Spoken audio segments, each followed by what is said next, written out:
Welcome back to the Get Off the Treadmill podcast for practice owners and leaders, where we are obsessed with how to build a successful practice and get a life too. Hi, I'm Chuck Blakeman, and we're going to dive into another topic that helps us make more money in less time, get off the treadmill, and rehumanize dentistry by giving everybody their brain back. Before we get started today, just a quick reminder to register for the Get Off the Treadmill Summit in Irvine, California, February 14 through 16. It's coming up fast, and since we keep these very small and intimate, I don't want you to have to wait until the next one. Go to gotsummit.com, G-O-T-T with 2 T's, gotsummit.com, and sign up today. I'll see you there. Today, we're doing an overview of the 12 essential tools of any participation age practice. I also call these the 12 horizontal tools of any participation age dentistry. Before we get into that, let me share with you the why. The why always has to come before the who, what, when, where, and the how. Why do we want these tools? These are the tools that will give us a participation age practice. So a quick overview of that. The participation age is defined by 2 things, participation and sharing. People want to participate in building a great practice, and they want to share in the rewards of doing that. That's the part we rarely get right. We want to rehumanize the workplace by giving everybody their brain back. The question is, isn't the workplace already human? No, it's not. We've got 150 years of dehumanizing work. So how do we rehumanize it and give everyone their brain back?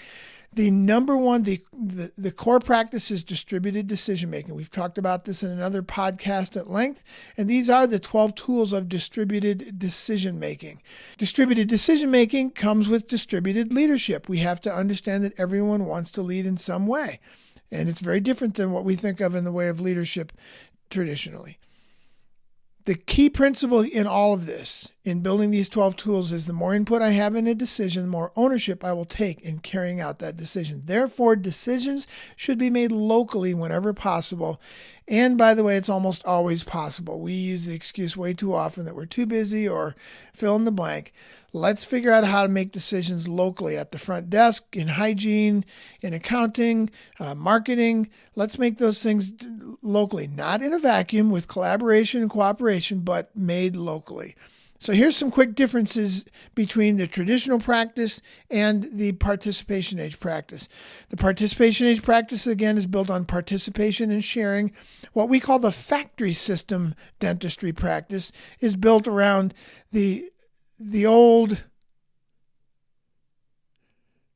traditional practice is built around the old factory system. It's a top-down hierarchical system built to use the people at the bottom for the benefit of the people at the top. The reality of it is that if you switch to a participation age practice, you will actually benefit more by getting everyone to benefit.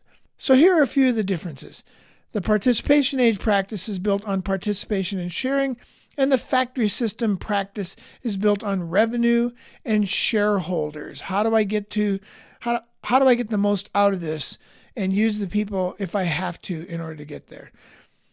The PH organization is mission-centered. It's about functions and roles. And the factory system is about departments and power centers and fiefdoms.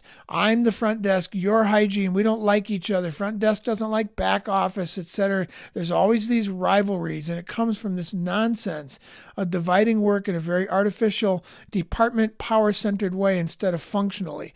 Let's get the work done, and let's help each other get those functions done. Another difference is that in the factory system, it's all about top down and bottom up. Let's tell people what to do, and then let's require that they respond. In the participation age practice, it's about center out and edges in. What is the strategic function communicating to the rest of the practice, and what is the rest of the practice communicating to the strategic function? How is it helping the center actually run the practice? The participation age organization is built on leaders. Everyone is a leader. We'll talk more about that. It's about distributive leadership and how everyone can be a leader in some way by doing something, being something, relating in some way, or inspiring. The factory system organization is built ostensibly, they talk about leadership, but there's almost no leadership in the traditional factory system practice or in any factory system type business. It's a manager-follower thing. So versus leader from the participation age, we have a manager-follower command and control system in the factory system. Another difference is the participation age is built around the idea that everyone can be fully engaged stakeholders. The research says that around 30% of people at work are fully engaged. It's nonsense. No one would put up with a machine working at 30%. Yet we put up with it for decades in dentistry as well as across all of business. The participation age organization is built on the idea that you can have 100% engagement. Everyone can be a stakeholder, a self-managed adult who makes decisions locally. In the factory system, it's 30%. You don't have stakeholders, you have employees, codependent, childlike people who wait for others to decide for them what to do. In the participation age, it's about rehumanized work. In the factory system, is really dehumanized. I tell you what to do, and then you just go do it. You don't ask questions, and you don't make decisions. You just perform. The question is, could this work better? Their answer is there are hundreds of large companies and thousands of smaller ones that are running this way. I know of a lot of practices and organizations in the dental industry who are working this way or racing to get there as fast as they can. The 12 tools of distributed decision-making are where the rubber meets the road. This is what helps us actually get there. So I'm going to give you a brief overview of all 12 of these, and then we're going to do a podcast on all 12 of them. Number 1, beliefs. Your business beliefs determine your business destiny. It's the most important thing you can do. Defining these together with your team, writing them down as a team, and making every decision based on these beliefs is the single most important business thing you will ever do. And it's one of the things that most organizations dismiss. All great businesses do this. It builds trust. It creates consistency. It is the foundation of a great business and a great practice. What are your values? Those are your beliefs. What's your vision? What's your mission? And then how do you keep these things alive on a regular basis? That's the key. It's not about writing these things down and putting them in an annual report or forgetting about them. We run our business, and great dentistry runs their practices based on their beliefs.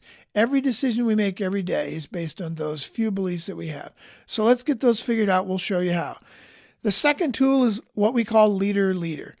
Leadership does not have a very clear path historically. It's organic. It derives from social change, from democracy, from enlightenment, from growth, from technology. But it's basically something that arises organically throughout history. Management has a very clear historical reference. It actually is first referred to in slavery by Hammurabi thousands of years ago. Management is necessary because you're dealing with people who have no motivation to be there. So you have to manage them in order to make them productive. Management comes from slavery. It goes through serfdom into the volunteer military, into the professional military, into the factories, and out of that into dentistry. It does not belong in dentistry or even the factory or even in the military. I can tell you that the military is relooking at the way that they've had this top-down system work for years. Management is nothing more and nothing less than pure, unadulterated codependence. I'm here to tell you what to do, and that's convenient because I want somebody to tell me what to do. That is codependence. That's what we do with 7-year-olds. The better option, we're all adults and we can all make decisions.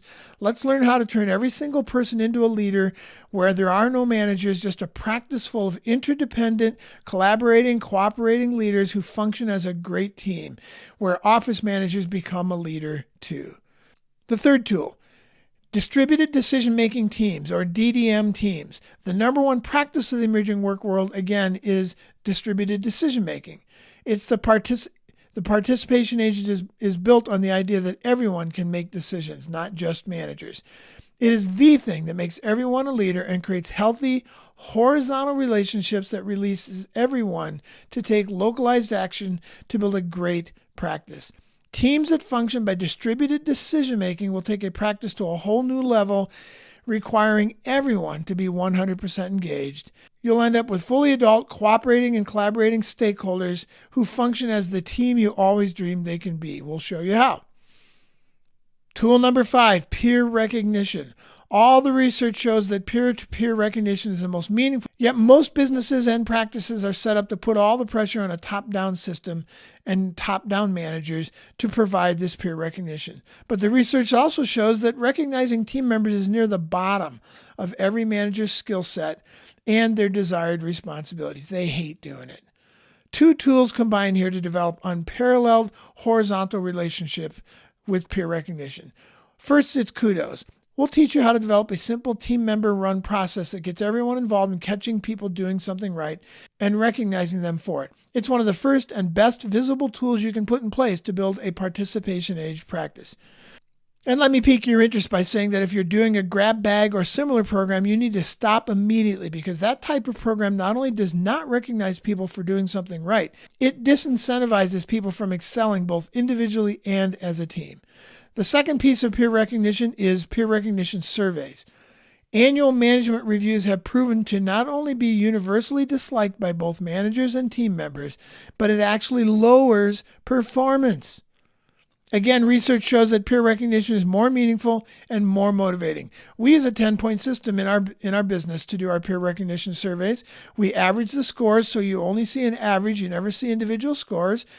And we tie these to production metrics. By the way, we're going to do a podcast on the combining of production metrics and human metrics, what people used to call soft skills and hard skills. We're going to do that separately, but it's tied to this idea of peer recognition. This is a way for you to begin to measure those seemingly soft skills and turn them into real measurable human skills. We use team input for all of us to know how we're doing in our business. And again, the emphasis is on catching people doing something right. They are a tremendous feedback tool from training, mentoring, process clarity, and even dismissal. We use them for all of those things. Tool number 6. Tool number 6 is freedom mapping. We use traditional process mapping in a very different way to develop freedom maps. Freedom maps are designed to put everyone into their highest and best use of their time. How will they be the most effective in your practice? How will you be the most effective in your practice? Freedom maps help us get there. They help the practice owner get off the treadmill, and they provide clarity and consistency for everyone else. Process clarity. Does everyone know with certainty exactly what process you are using to bring someone through the hygiene process, or through the new patient acquisition process, or the treatment acceptance process, or any of the other processes? Do we have really clear consensus, or are we winging it based on somebody's genius and what they have in their heads? Process clarity. And then role clarity. Who owns what? Who actually owns the process? If everybody owns it, nobody owns it. Training. These are essential for training. When you bring new people in, we have freedom maps, and we give people these maps with the documentation behind them. And it's amazing how quickly we can bring in someone new and get them up to speed, and how confident it makes them in getting up to speed. And then metrics. Freedom maps should be combined with metrics. We'll talk about those in the next tool. Incentives become a huge opportunity as a result of this. If you're measuring everything, you have process clarity, role clarity, training, and metrics, you can create incentives off of this, because productivity will now be measurable. So let's look at the 7th tool to see that. Tool number 7 is metrics tied to freedom maps. Some dentists don't feel comfortable measuring things like productivity, revenue, cash flow, patient acquisition, etc. It all feels real salesy. I get it. But it's not. The more everyone knows the score, the better equipped they are to help your patients. If you are an artist, and believe me, I understand you. I went to music school to be a classical musician. I understand the desire to be artistic and to be an engineer, and to be really good at what you do, and to think that people are buying that. The reality of it is, if people understand the numbers, you're going to have a better opportunity to make a great impact in people's lives. So the more everyone knows the score, the better equipped they are to help your patients. Pearson's law defines this. Pearson's law says when performance is measured, performance improves. You don't even have to report it. Just measure it and it improves. But when performance is measured and reported, the rate of improvement accelerates, and in many cases exponentially. When you measure things and you report them back, people's productivity and their performance skyrocket. It's a tremendous way to create better quality, higher quality consistency for your patients and to give them a world-class experience. So it's the best thing you can do to create a consistent experience for all of your patients. Tool number 8, Carefrontations and peacemaking. In a world of adults, we don't have a mommy to run to if someone's breath doesn't smell right. How do we function as a team of leaders with no mommy or no manager? Because the reality of it is the manager's role is a mommy role or a daddy role. If you have a problem with someone, you're taught to go to the manager and tell the manager that problem, and then the manager has to go talk to that person. It's crazy. In the participation age, we're all adults and we can all work with each other. We don't need a mommy in the middle. We grow up and learn to love each other, to be honest with kindness, and to be motivated to share in a way that helps others instead of just getting something off our chest and blowing off steam. Do you love your teammates enough to share the hard things that will truly help them continue to grow? Or are you a peacekeeper who is more interested in being liked than in helping others? That will blow up in your face down the road. Peacekeepers end up in world wars. Peacemakers end up in small border skirmishes that get cleared up and we get back to being friends quickly. Learning the skill of Carefrontation is central to functioning as a DDM team full of adult stakeholders who are self-motivated and self-managed and don't have a mommy. These simple steps can help everyone learn how to carefront with love, kindness, and honesty. We'll show you how. Tool number 9, results-based incentives. This is a big one. In the factory system, there were rarely incentives. There are these things we call bonuses. They're time-based. We should get that word out of our vocabulary because it's just been distorted to the point where we don't understand what it means anymore. Bonuses are time-based. I sat in the chair for a month or a quarter or a year. I deserve a raise or I deserve profit sharing because I hung out. It's crazy. But it comes from the factory system where they didn't actually want to share. Remember the 2 hallmarks of the participation age, participation and sharing. I want to participate and then I also want to share. Guess what we call that? Capitalism. We want to turn everyone back into a capitalist where they participate and they share in the rewards of that participation. Before factories, this was normal. We're not doing anything new here. Before factories, I got paid for how many shoes I made, how well I made them, and how happy my customers were. There are 3 metrics of any good incentive program: quality, quantity, and happiness. You can't have a good incentive without all 3 of those being met. I want it well, I want it fast, and I want it so that the client loves it. And I want it so that the patient loves it. Incentives are hugely important. We pay very low base salaries and very well on incentives so that people actually make more than they would at another practice if they are willing to be a capitalist and be an adult about it. Here's some of the research on why that should be the case. Base pay, once you set someone's base pay, they start coming to work. It has 0 impact on their engagement and their productivity. They are now attuned to the fact that all they have to do is come to work, not do anything ridiculously stupid, show up on time, leave on time, and they'll get paid. It's time-based. And time-based bonuses, as well as time-based base pay, do not incentivize people to work. It's researched. It's verified. When you give someone an incentive individually, it can increase their individual productivity by as much as 19%. Giving them a lower base and a higher productivity makes both of you happy. They might make more money than they would have otherwise, and you'll get more productivity out of them. Here's the kicker. Team-based incentives increase individual productivity by as much as 48%. Let me say that again. Team-based incentives increase productivity by as much as 48%. It's not that we shouldn't give individual incentives. I believe in motivating someone by recognizing that they are a rock star. But if that's all we do, then they use their rock staredness just to become John Wayne rugged individualists where they don't care what's going on with the rest of the practice. I'm getting mine. I really don't care about you. When we give people team-based incentives, they will use their rock staredness to help others because a portion of their incentive is coming individually, but a big chunk of it, maybe 50% or more, is coming from them helping the team reach their goals together. And if you got one person in each function, then it's a practice-wide incentive. We'll talk more about this as we get into this in the podcast on results-based incentives. Let's learn how to create simple, great incentives that can even eliminate pay raises and that can motivate everyone to be 100% engaged and productive.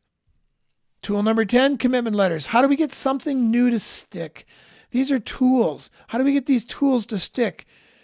We've all seen it. Somebody brings in a new idea. The dentist goes away to a seminar or reads a book, and here he comes again with a new idea. And we put the new idea in place, and maybe even people are excited about it. It's presented with excitement. It gets put in place with excitement. And then 2 or 3 or 4 or 5 months later, we look around and we've realized it's fallen by the wayside. So we end up going back to what we've always done. Habits are extremely difficult to break, especially if people don't understand the benefit of the new one yet. It requires a full reset using ritual, ceremony, and very clear new practices that force out the old habit. Commitment letters should be done for every tool that you put in place. A little mini commitment letter, 1 or 2 sentences, 1 or 2 paragraphs. Have a ceremony to sign those commitment letters. Do a full reset that we used to do this, now we're going to be doing that. And then at the end, once we've got all 12 of these tools put together, you can combine them into one large commitment letter that shows how we can become full-fledged, or we already have become full-fledged stakeholders. Without ritual, ceremony, and specific new practices, these tools will likely end up on your shelf with your shelf help books to help your shelf look good. Impressive, but not transformative. Let's do commitment letters and transform old, unhelpful habits into new ones. Tool number 12, 4-step training and mentoring. There are 4 steps to training anyone on anything, and we'll talk about them in that podcast on 4-step training and mentoring. And then make sure new people are mentored on their way in, formally mentored, and they have a specific person who mentors them. It doesn't even have to be somebody who does what they do. It just has to be someone that they can go to for guidance, for friendship, for training, to be an ear, someone who meets with them for the first week daily, and then a couple times a week for the next month, and then once a week through the first 90 days with a written plan, maybe videos. We use videos as a part of this. The person keeps a journal and they go through the journal with their mentor.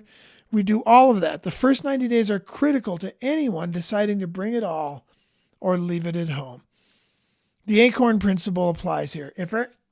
I believe everyone comes to work as an acorn, fully capable of becoming a great oak tree in your practice, and looking around in the first few days saying, do I want to put out the effort? Is it worth it?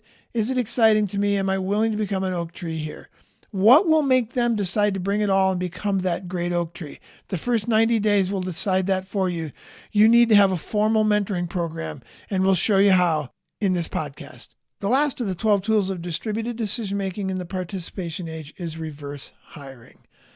Everything we've learned about how to hire from the factory system is upside down. We go about hiring with a factory system top-down methodology, and then we wonder why people we hire won't take responsibility, make decisions, and be full adult stakeholders at work. If you're going to do it right, there are 11 steps in any great hiring practice, and you'll find that the things that used to be at the top of your list for hiring will fall to the bottom and be replaced with things that will bring you world-class people. All right, these are the 12 tools of distributed decision-making in the participation age. These are the things we've learned over time. Allow and help others to become adult stakeholders, fully transformed and 100% engaged in your practice. Let's take a look at these in coming podcasts, and let's transform your practice from a factory system practice into a participation age practice. Thanks. If today's topic got your juices flowing, remember to register for the life-changing Get Off the Treadmill Summit in Irvine, California, February 14 to 16. Go to GOTSummit.com, G-O-T-T with 2 T's, GOTSummit.com, and sign up today. I'll see you there. If this podcast was helpful, please subscribe by computer or by phone, or connect with us at www.gotsummit.com, 2 T's, G-O-T-T summit.com. That stands for Get Off the Treadmill. We have those summits quarterly for dental practitioners only. Or connect with us at www.chuckblakeman.com or email us at grow@cranksetgroup.com. Let's get off that treadmill. Let's get into the participation age. I look forward to seeing you in the next podcast. Thanks.